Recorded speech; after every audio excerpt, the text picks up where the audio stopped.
আসসালামু আলাইকুম ওয়া রাহমাতুল্লাহ। আমাদের প্রিয় নবী হযরত মুহাম্মদ সাল্লাল্লাহু আলাইহি ওয়াসাল্লাম তার উম্মতদেরকে এই ৭টি আমল ও দোয়া পাঠ করতে বলেছেন। প্রিয় দর্শক, কোন ব্যক্তি যদি এই ৭টি আমল ও দোয়া প্রতিনিয়ত করতে পারে, ইনশাআল্লাহ আল্লাহ রাব্বুল আলামিন তাকে দুনিয়ার কল্যাণময় জিন্দেগি দান করবেন। দুনিয়াতে সে বিপদ আপদের সম্মুখীন হবে না ইনশাআল্লাহ। ধন সম্পদের প্রয়োজন পড়লে আল্লাহ রাব্বুল আলামিন কোনো না কোনো উসিলায় সাথে সাথেই তাকে তার ব্যবস্থা করে দিবেন ইনশাআল্লাহ। এছাড়াও যদি ঋণে জর্জরিত থাকে, মনের আশা পূর্ণ না হয়, এই আমল করলে ইনশাআল্লাহ আল্লাহ তাআলা সেগুলো মিটিয়ে দিবেন। তাই প্রিয় দর্শক, আমি মনে করি প্রতিটি মুমিন মুসলমানের জন্য আজকের ভিডিওটি খুবই গুরুত্বপূর্ণ। তাহলে চলুন সম্পূর্ণ আমল ও দোয়ার আলোচনাটি শুরু করা যাক। প্রিয় দর্শক, আজকের ভিডিওর ৭টি আমলের মধ্য থেকে সর্বপ্রথম নম্বর আমলটি হলো, নবীজি সাল্লাল্লাহু আলাইহি ওয়াসাল্লামের কাছে এক সাহাবী এসে বলল, ইয়া রাসূলুল্লাহ সাল্লাল্লাহু আলাইহি ওয়াসাল্লাম, আমি অনেক দরিদ্র, আমার ঘর থেকে দরিদ্রতা দূর হচ্ছে না, আমি ঋণে জর্জরিত হয়ে পড়েছি। তখন নবীজি সাল্লাল্লাহু আলাইহি ওয়াসাল্লাম বলেন, এখন তুমি কি চাও? তখন ওই ব্যক্তি বলল, আমি চাই আমাকে এমন একটি আমল শিক্ষা দিন যে আমল করলে আমার ঘর থেকে ঋণ দূর হয়ে যাবে, আমার দরিদ্রতা মিটে যাবে।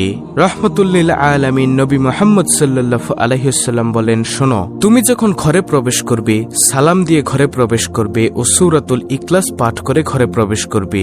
দেখবে এই আমলের বরকতে আল্লাহ রাব্বুল আলামিন তোমাকে অনেক রিজিক দান করবেন এবং তোমার সব ঋণ আল্লাহ তাআলা দূর করে দিবেন। ওই ব্যক্তি কিছুদিন পর্যন্ত আমলটি করলো। কিছুদিন পর্যন্ত আমলটি করার ফলে দেখা গেল যে তার আর কোনো ঋণ অবশিষ্ট রইল না এবং সে অনেক ধনী হয়ে গেল। সুবহানাল্লাহ। প্রিয় দর্শক, যারা ঋণে জর্জরিত ও টাকা পয়সার অনেক অভাব, তারা এই আমলটি করতে পারেন। যেহেতু এটি একটি প্রসিদ্ধ আমল, সেই আমলটি করবেন। যখনই ঘরে প্রবেশ করবেন, সালাম দিয়ে ঘরে প্রবেশ করবেন ও সূরাতুল ইখলাস পাঠ করে ঘরে প্রবেশ করবেন। দেখবেন আল্লাহ রাব্বুল আলামিন আপনার ঘর থেকে দরিদ্রতা দূর করে দিবে ইনশাআল্লাহ। যে ব্যক্তি ঋণে জর্জরিত সে ব্যক্তি বুঝে যে ঋণের কত জ্বালা। যে ব্যক্তি দরিদ্রতায় আছে সে ব্যক্তি বুঝে দরিদ্রতার কত জ্বালা। তাই আমরা অবশ্যই এই আমলটি করার চেষ্টা করব ইনশাআল্লাহ, যদি আমাদের এই কষ্টগুলো দূর করতে চাই। তারপরে প্রিয় দর্শক, ৭টি আমলের মধ্য থেকে দ্বিতীয় নম্বর আমলটি হলো, নবী সাল্লাল্লাহু আলাইহি ওয়াসাল্লাম বলেন, ও উম্মত, তোমরা দুনিয়ার কল্যাণ চাও, আখিরাতের কল্যাণ চাও ও জাহান্নামের আগুন থেকে পানাহ চাও। নবীজি সাল্লাল্লাহু আলাইহি ওয়াসাল্লাম কিভাবে বলতেন? নবীজি এই দোয়া করার জন্য এইভাবে বলতেন। নবীজি বলতেন, রব্বানা আতিনা ফিদ দুনিয়া হাসানাতাও ওয়া ফিল আখিরাতি হাসানাতাও ওয়া কিনা আযাবান নার। প্রিয় দর্শক, এটার মাধ্যমে আপনি কি চেয়েছেন আল্লাহর কাছে আপনি কি জানেন? এর অর্থ হলো, হে আল্লাহ, আপনি আমাকে দুনিয়ার কল্যাণ, আখিরাতের কল্যাণ ও পরকালে জাহান্নামের আগুন থেকে বাঁচিয়ে দিয়েন। সুবহানাল্লাহ। আপনি এটা আল্লাহ রাব্বুল আলামিনের কাছে চেয়েছেন। তাই প্রিয় দর্শক, আমরা যদি দুনিয়ার কল্যাণ, আখিরাতের কল্যাণ ও পরকালে জাহান্নামের আগুন থেকে বাঁচতে চাই, তাহলে অবশ্যই মোনাজাতের মধ্যে আমরা এই দোয়াটি পড়ব ইনশাআল্লাহ।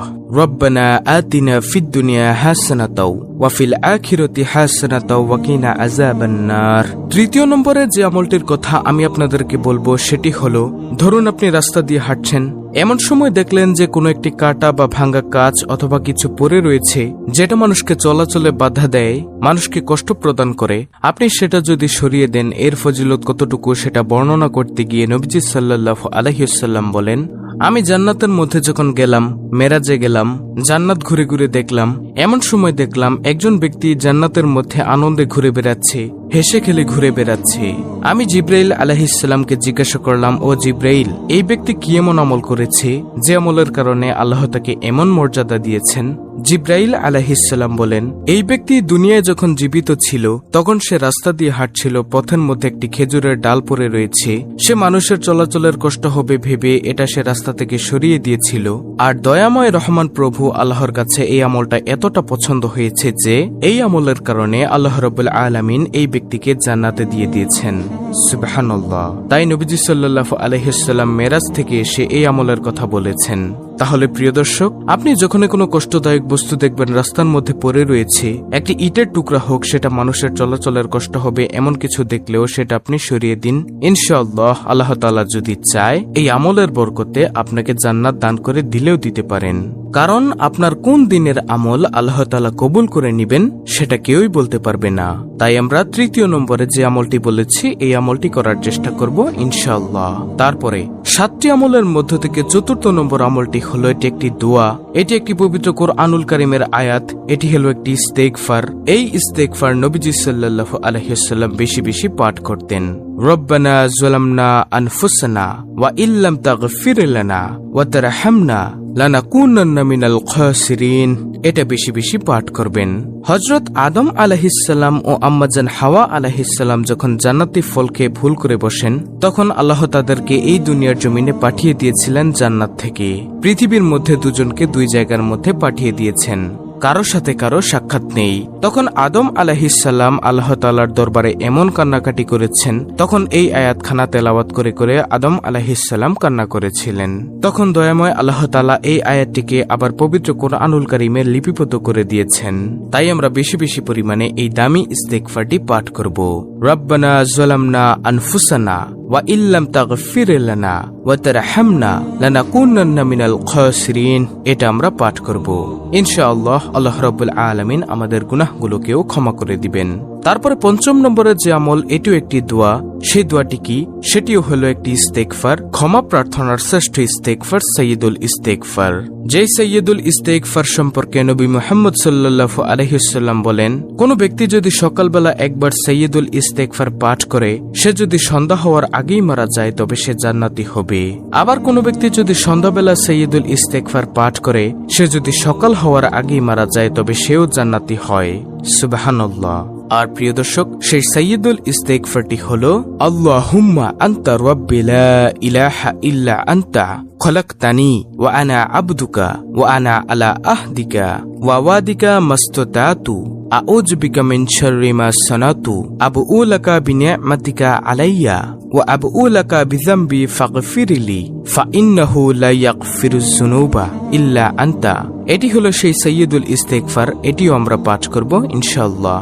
তারপরে 7টি আমলের মধ্য থেকে 6ষ্ঠ নম্বর আমলটি হলো, নবী সাল্লাল্লাহু আলাইহি ওয়াসাল্লাম বলেন, তোমরা একে অপরকে সাহায্য করো।